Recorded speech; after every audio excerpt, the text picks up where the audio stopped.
When did making plans get this complicated? It's time to streamline with WhatsApp, the secure messaging app that brings the whole group together. Use polls to settle dinner plans.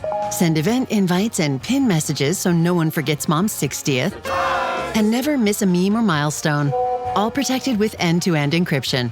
It's time for WhatsApp. Message privately with everyone. Learn more at whatsapp.com. So good, so good, so good. Just in, thousands of winter arrivals at your Nordstrom Rack store. Save up to 70% on coats, slippers, and cashmere from Kate Spade, New York, Vince, UGG, Levi's, and more. Check out these boots. They've got the best gifts. My holiday shopping hack? Join the Nordy Club. Get an extra 5% off every Rack purchase with your Nordstrom credit card. Plus, buy it online and pick it up in-store the same day for free. Big gifts, big perks. That's why you Rack. The last show with David Cooper.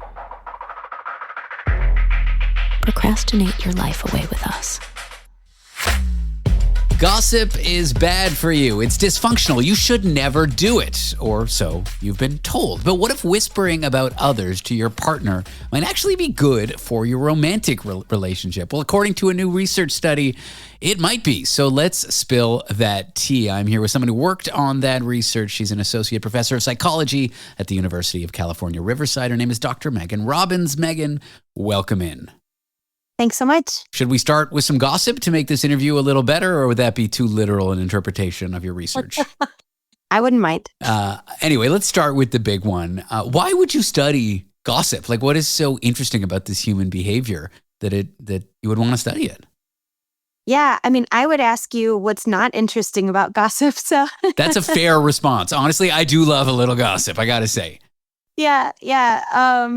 I have always been interested in people as a psychologist, of course, and just as a regular person. So I study people. I study their conversations that they have with the other people. And it turns out a lot of those happen to be talking about others who aren't present, which we call gossip. And so we happen to have the kind of data that allows us to study different kinds of social interactions as they naturally unfold. We actually record people. And it just sort of gave rise to this idea of why don't we just go ahead and study gossip? You know, there are the negatives, at least on the surface, like it creates an outgroup, it creates an excluded person, maybe someone spoken about negatively, but there's got to be positives, right? Like I'm picturing my old office workspaces with my little group of tightly knit coworkers gossiping about our boss, and it really bonded us. And I'm picturing the private discussions I have with my girlfriend, Miranda, and it does bond us as long as it's not like, I don't know, too mean, right? Yeah, I mean, you use the word tightly knit, right? So I bet that one of the things that made you tightly knit, in part, was gossip. So it really can serve this function where you feel more of an in-group. It can create the in-group. It can also facilitate that and further it, make you feel closer.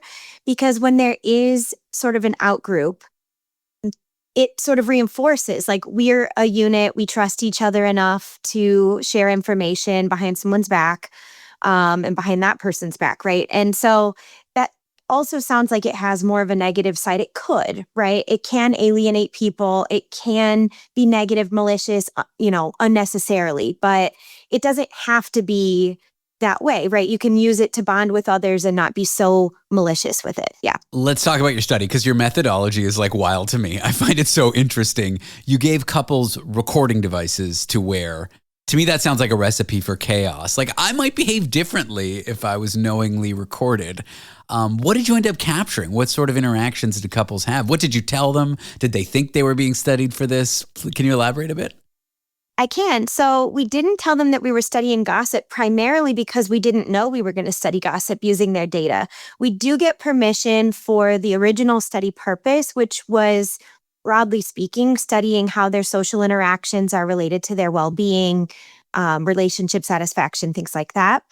If they have questions about what we might study and what we really might listen for in the sound files, we certainly would tell them, but we can't anticipate everything that we're going to explore in the data before we collect it. So some of those things arise more naturally and they come up as ideas as we listen to the data as well. So the recording device that we use a lot in our research. We've used it in many other studies. It's called the EAR. It's a perfect acronym because it does listen to people. It stands for electronically activated recorder. And it's currently on an Android device. It's just an app on an Android device, and you can program it to record at whatever intervals you want it to for as long as you want it to. We like more short snippets of sound because it just gives us little samples of what life is like for people while they're naturally living it. So in this study, we recruited about 78 couples, and they wore the device over 2 weekends. And in this case, we were able to estimate how frequently they were gossiping, specifically with each other for this study. If it was me, you would capture a lot of deep, intimate, private conversations about our cat, I feel like primarily, but also, I guess, gossip. And you found that couples gossiped on average, about 40 minutes every day? Yeah, roughly. So in this study, we estimated about 38 minutes a day. In a previous study with 5 different samples, we estimated 52 minutes a day. So somewhere in that range is probably typical for people. And how did you find that it made couples potentially happier? Like, how did you find any positive outcomes from this? Yeah, so the scientist in me has to point out that it was a correlational study, so we don't know if gossip made people happier in their relationships. I actually wouldn't be surprised if that turned out to be the case the more that we study this topic. But we did find that the more couples gossiped with each other, the happier they tended to be and the more satisfied they tended to be in their relationships. Let's talk about the mechanism. Is it just that they're maybe bonded? They're sharing things perhaps negative about other people and then trusting they won't get repeated, like a nice little culture between them of secrecy? Exactly. Yeah, the same thing I was saying before about like this in-group. I mean, what is more in-group than you and your intimate partner, right? And so you have this close bond. Maybe even I have this idea of, coming home from a party and, you're going home with your partner usually, right? And and what do you talk about on the way home? You talk about everybody else who was there, what happened at the party, what so-and-so said to you, what so-and-so, brought to the party, whatever have you. So I was thinking about that kind of a moment in my head when we were designing the study. And I thought, it's just this ultimate in-group moment where you say, we were out with our friends, we love them, but you and I are even closer, right, to share this kind of information with each other. So I think there's that.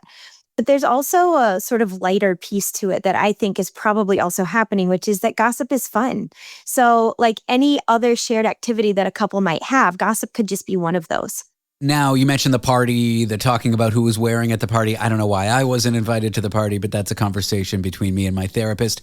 The content of the gossip, like what were the categories of things people were talking about? Was it work stuff, friend stuff? Were they trash talking people? Was it positive? What was negative? What did you observe in these sessions without giving away too many specifics, of course? Sure. Yeah. So most gossip is just about social information, sort of exchanging like the status of things, so-and-so's getting married or so-and-so just got a job, that kind of social information. We looked at more entertainment kind of purposes. Those didn't happen as often as you would expect based on like Page Six and other sort of gossip arenas that are popular. In this particular study, we didn't actually look at the valence just yet. That's a future direction for us. So in our past gossip study, we found that most gossip was neutral, actually, rather than negative or positive, which means that it's kind of boring, right? So it's not that juicy or malicious kind of gossip that would be negative. It's really just, so-and-so's collecting stamps now. I don't know why I thought of that example. No, but it's the kind of thing a couple would tell each other, but it is kind of boring to an outsider. Right. And it's just not being evaluated by the people gossiping. It's not in a positive or negative light. It's just neutral. And that is most of gossip. Is a fair takeaway from this, for the average person, that as long as it's not so negative that it's like extremely toxic, that we should forgive ourselves for gossiping and not really judge ourselves harshly for it, especially when we do it with our significant other? Yeah, that's my takeaway for sure. I think that gossip is a regular part of a healthy social life. And I think that people shouldn't shame themselves about it. People definitely shouldn't shame others about gossiping. My work has shown that everyone does it. We had, I think, only one person in our study that didn't have any sampled gossip sound files. So I think we should all be a little bit kinder to ourselves when we find ourselves gossiping, for sure. And here we are gossiping about the person who doesn't gossip. They're strange, aren't they? No, I'm kidding. Well, Megan, thanks for sharing your research with me and having this chat. I appreciate you coming on the show. Thanks so much for having me. Dr. Megan Robbins is an associate professor of psychology at the University of California, Riverside. This Friday, I'm an angel. See the wings? don't miss the new comedy Good Fortune, starring Seth Rogen, Aziz Ansari, and Keanu Reeves. Critics rave. It's Heaven Sent. Let me have a budget, guardian angel? Kinda. You were very unhelpful. Good Fortune, directed by Aziz Ansari. Rated R.